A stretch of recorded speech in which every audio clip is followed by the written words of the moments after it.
வாசலில் கோலமிடுவதன் மூலம் தமிழரின் வாழ்வியல் அறிவியல் மேம்பட்டு வருகிறது. மகத்துவம் நிறைந்த மகளிரின் மாக்கோலங்கள், நெலிக்கோலங்கள் மற்றும் ரங்கோலி கோலங்களின் சிறப்புகளை விவரிக்கிறது இந்த செய்தி தொகுப்பு. பகுத்துண்டு பல்லுயிர் ஓம்புதல் நூலோர் தொகுத்தவற்றுள் எல்லாம் தலை என்கிறார் திருவள்ளுவர்.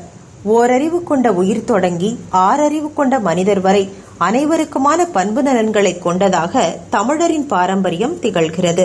குறிப்பாக வாழ்வியல் அறிவியலை மிக எளிமையாக இளைய தலைமுறையினருக்கு கடத்தும் விதமாக வாசலில் கோலமிடுதல் அமைந்துள்ளது.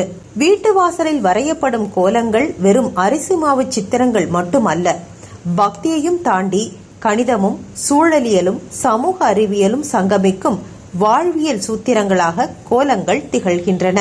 பச்சரிசி மாவில் இடப்படும் கோலம் விடியற் காலையில் உணவை தேடி வரும் எறும்புகளுக்கும் சிறு உயிரினங்களுக்கும் உணவளிக்கும் உன்னத அறத்தை சொல்லாமல் சொல்லிவிடுகிறது. நவீன உடற்பயிற்சி கூடங்களில் மேற்கொள்ளும் உடற்பயிற்சிக்கு இணையாக கோலம் போடுதல் அமைந்து விடுகிறது.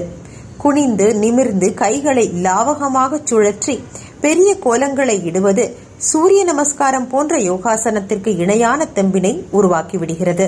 சிறப்பு வாய்ந்த கோலமிடுதலை இளைய தலைமுறையினருக்கு கொண்டு சேர்த்திடும் வகையில் 100க்கும் மேற்பட்டோர் பங்கேற்ற கோல போட்டி நடைபெற்றது.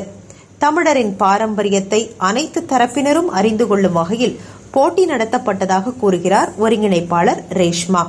ஸோ இன்றைக்கி மாடர்ன் கல்ச்சர் அண்ட் மாடர்ன் ஜென்ரேஷனில் இன்றைக்கி கோலம்னாலே நிறையா ரங்கோலி ஃப்ளவர்ஸில் அந்த மாதிரி போகிற காலகட்டத்தில் நம்மளுடைய பாரம்பரியமான கோலங்கள் பார்த்திங்கனாக்கா அரிசி மாவில் போடுறது, அந்த கலர் பொடியெல்லாம் வச்சு டெக்கரேட் பண்ணுறது, அந்த கோலத்தில் விளக்கேற்றி வைக்கிறது, வாசலில் பார்த்திங்கனாக்கா அந்த சாணம் பூசி அந்த மாதிரி கோலங்கள் போடும்போது பார்த்திங்கனாக்கா அந்த பாக்டீரியாஸ் எல்லாமே அவே ஆகி கொஞ்சம் ஹைஜீனிக்கா இருக்கும். முதுகெலும்பை வலுப்படுத்தி இரத்த ஓட்டத்தை சீராக்கி அதிகாலை காற்றை ஆழமாக சுவாசிப்பதன் மூலம் நுரையீரலுக்கும் வலு சேர்க்கிறது. பெண்கள் ஒன்று திரண்டு கோலமிடுவது சமூக பிணைப்பை உருவாக்குவதாக கூறுகிறார் ஷீலா ராமச்சந்திரன். தமிழரோட கலாச்சாரத்தில் இந்த கோலத்துக்கு ரொம்ப முக்கியம். ஒவ்வொருத்தரும் அவங்கவுங்க வீட்டுக்கு முன்னாடி அந்த கோலம் போடுறதுல அது ஒரு என்ன சொல்லுவாங்க, ஒரு லக்ஷ்மி உள்ளே வர்ற மாதிரி நினச்சிட்டு காலையில் ஒரு எக்ஸசைஸாக இருக்கும். ரொம்ப நல்லா அதை இன்ட்ரெஸ்ட்டாக எழுந்திருப்பாங்க. பக்கத்து வீட்டில் எழுத்த வீட்டில் எல்லாம் இருக்கிற கோலத்தை விட நம்ம பெஸ்ட்டாக இருக்கணும் அப்படின்றக்காகவே நிறைய போடுவாங்க. நெளிக்கோலம், அரிசி மாவு கோலம், புள்ளிக்கோலம், ரங்கோலி என 100க்கும் மேற்பட்டோர் கோலமிட்டு அசத்தினர்.